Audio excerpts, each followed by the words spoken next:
6.4. Identity during the American Revolution. Learning objectives. By the end of this section, you will be able to explain Loyalist and Patriot sentiments, identify different groups that participated in the Revolutionary War. The American Revolution, in effect, created multiple civil wars. Many of the resentments and antagonisms that fed these conflicts predated the Revolution, and the outbreak of war acted as the catalyst they needed to burst forth. In particular, the middle colonies of New York, New Jersey, and Pennsylvania had deeply divided populations. Loyalty to Great Britain came in many forms, from wealthy elites who enjoyed the pre-war status quo to escaped enslaved people who desired the freedom that the British offered. Loyalists. Historians disagree on what percentage of colonists were loyalists. Estimates range from 20% to over 30%.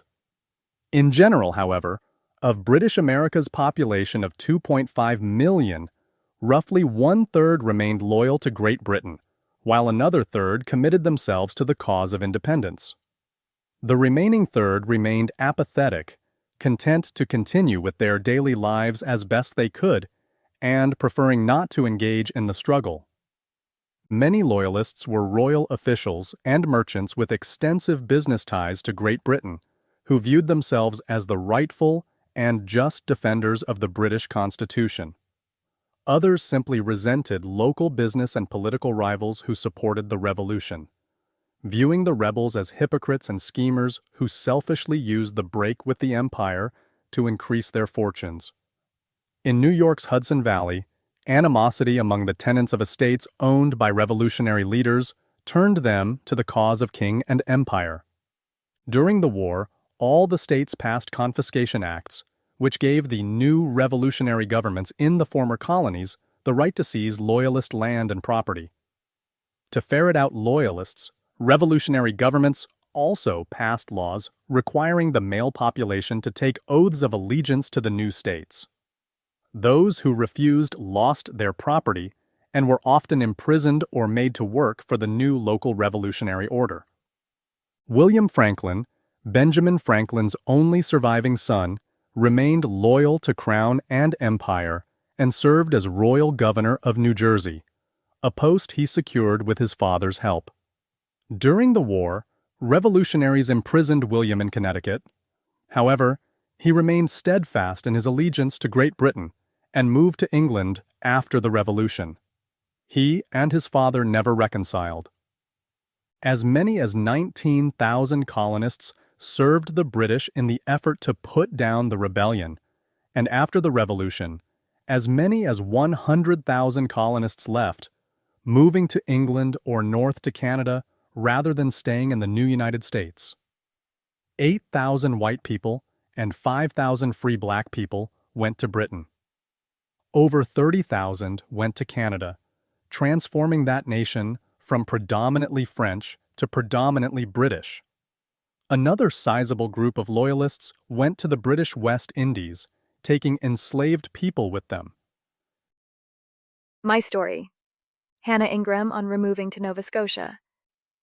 Hannah Ingraham was 11 years old in 1783 when her Loyalist family removed from New York to St. Anne's Point in the colony of Nova Scotia. Later in life, she compiled her memories of that time.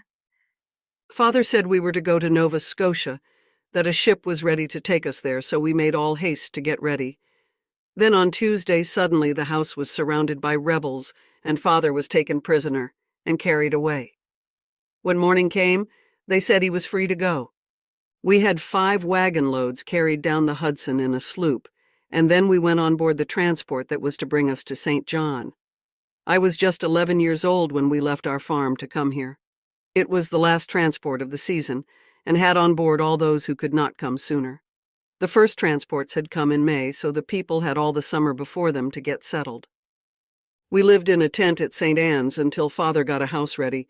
There was no floor laid, no windows, no chimney, no door, but we had a roof at least. A good fire was blazing, and Mother had a big loaf of bread, and she boiled a kettle of water and put a good piece of butter in a pewter bowl. We toasted the bread and all sat around the bowl and ate our breakfast that morning, and Mother said, "Thank God we are no longer in dread of having shots fired through our house. This is the sweetest meal I ever tasted for many a day." What do these excerpts tell you about life as a loyalist in New York or as a transplant to Canada? Enslaved people and native people.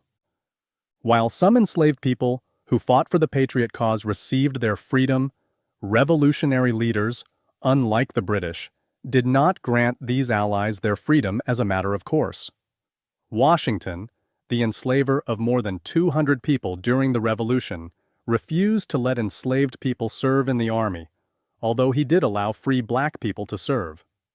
In his will, Washington did free the people he enslaved. In the new United States, the Revolution largely reinforced a racial identity based on skin color. Whiteness, now a national identity, denoted freedom and stood as the key to power. Blackness, more than ever before, denoted servile status. Indeed, despite their class and ethnic differences, white revolutionaries stood mostly united in their hostility to both black and Native Americans. For enslaved people willing to run away and join the British, the American Revolution offered a unique occasion to escape bondage. Of the 500,000 enslaved people in the American colonies during the Revolution, 20,000 joined the British cause.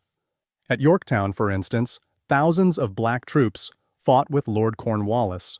People enslaved by George Washington, Thomas Jefferson, Patrick Henry, and other revolutionaries seized the opportunity for freedom and fled to the British side. Between 10 and 20,000 enslaved people gained their freedom because of the Revolution. Arguably, the Revolution created the largest slave uprising and the greatest emancipation until the Civil War. After the Revolution, some of these African loyalists emigrated to Sierra Leone on the west coast of Africa. Others removed to Canada and England. It is also true that people of color made heroic contributions to the cause of American independence. However, while the British offered freedom, most American revolutionaries clung to notions of black inferiority. Powerful native peoples who had allied themselves with the British, including the Mohawk and the Creek, also remained loyal to the empire. A Mohawk named Joseph Brant, whose given name was Thayendanegea, rose to prominence while fighting for the British during the Revolution. He joined forces with Colonel Barry St. Leger during the 1777 campaign, which ended with the surrender of General Burgoyne at Saratoga. After the war, Brant moved to the Six Nations Reserve in Canada. From his home on the shores of Lake Ontario, he remained active in efforts to restrict white encroachment onto native lands. After their defeat, the British did not keep promises they'd made to help their Native American allies keep their territory. In fact, the Treaty of Paris granted the United States huge amounts of supposedly British-owned regions that were actually native lands. My story. Boirerow Brinch and Boston King on the Revolutionary War. In the Revolutionary War, some black people, both free and enslaved, chose to fight for the Americans. Others chose to fight for the British, who offered them freedom for joining their cause. Read the excerpts below for the perspective of a black veteran from each side of the conflict. Boirerow Brinch was captured in Africa at age 16 and brought to America. He joined the Patriot forces and was honorably discharged and emancipated after the war. He told his story to Benjamin Prentice, who published it as The Blind African Slave in 1810.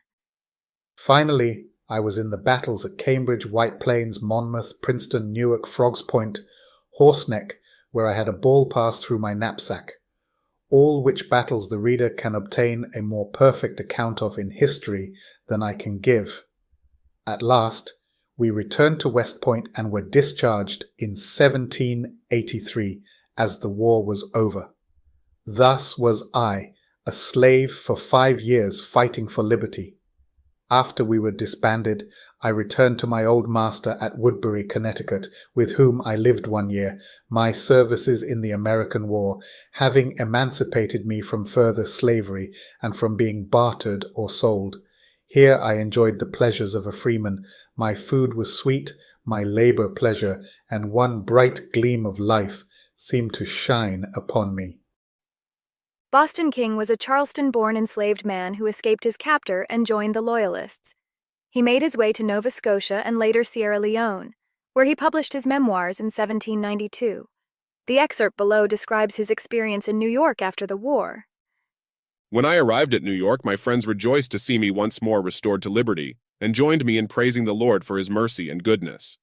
In 1783, the horrors and devastation of war happily terminated, and peace was restored between America and Great Britain, which diffused universal joy among all parties except us, who had escaped from slavery and taken refuge in the English army. For a report prevailed at New York that all the slaves in number 2,000 were to be delivered up to their masters, although some of them had been 3 or 4 years among the English. This dreadful rumor filled us all with inexpressible anguish and terror, especially when we saw our old masters coming from Virginia, North Carolina, and other parts, and seizing upon their slaves in the streets of New York, or even dragging them out of their beds. Many of the slaves had very cruel masters, so that the thoughts of returning home with them embittered life to us. For some days we lost our appetite for food, and sleep departed from our eyes. The English had compassion upon us in the day of distress, and issued out a proclamation importing that all slaves should be free, who had taken refuge in the British lines, and claimed the sanction and privileges of the proclamations respecting the security and protection of Negroes. In consequence of this, each of us received a certificate from the commanding officer at New York, which dispelled all our fears, and filled us with joy and gratitude. What do these two narratives have in common, and how are they different? How do the two men describe freedom? Patriots. The American revolutionaries, also called Patriots or Whigs, came from many different backgrounds and included merchants, shoemakers, farmers, and sailors. What is extraordinary is the way in which the struggle for independence brought a vast cross-section of society together, animated by a common cause. During the war, the revolutionaries faced great difficulties, including massive supply problems. Clothing, ammunition, tents, and equipment were all hard to come by.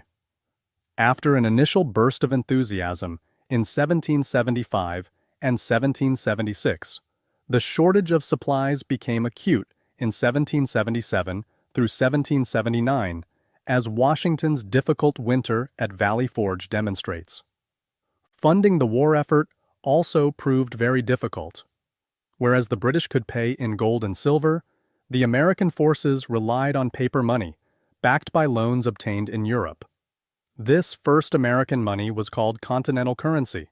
Unfortunately, it quickly fell in value.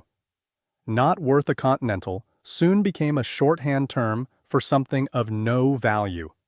The new revolutionary government printed a great amount of this paper money, resulting in runaway inflation.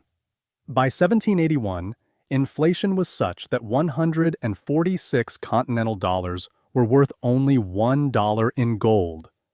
The problem grew worse as each former colony, now a revolutionary state, printed its own currency. Women. In colonial America, women shouldered enormous domestic and child-rearing responsibilities. The war for independence only increased their workload and, in some ways, solidified their roles. Rebel leaders required women to produce articles for war, everything from clothing to foodstuffs, while also keeping their homesteads going. This was not an easy task when their husbands and sons were away fighting. Women were also expected to provide food and lodging for armies and to nurse wounded soldiers. The revolution opened some new doors for women, however, as they took on public roles usually reserved for men. The Daughters of Liberty, an informal organization formed in the mid-1760s to oppose British revenue-raising measures, worked tirelessly to support the war effort. Esther de Burt Reed of Philadelphia, wife of Governor Joseph Reed, formed the Ladies' Association of Philadelphia and led a fundraising drive to provide sorely needed supplies to the Continental Army. In The Sentiments of an American Woman, 1780, she wrote to other women, "The time is arrived to display the same sentiments which animated us at the beginning of the Revolution, when we renounced the use of teas, however agreeable to our taste, rather than receive them from our persecutors. When we made it appear to them that we placed former necessaries in the rank of superfluities when our liberty was interested, when our republican and laborious hands spun the flax, prepared the linen intended for the use of our soldiers, when exiles and fugitives we supported with courage all the evils which are the concomitants of war. Reed and other women in Philadelphia raised almost $300,000 in Continental money for the war. Women who did not share Reed's prominent status nevertheless played key economic roles by producing homespun cloth and food. During shortages, some women formed mobs and wrested supplies from those who hoarded them. Crowds of women beset merchants and demanded fair prices for goods. If a merchant refused, a riot would ensue. Still, other women accompanied the army as camp followers, serving as cooks, washerwomen, and nurses. A few also took part in combat and proved their equality with men through violence against the hated British.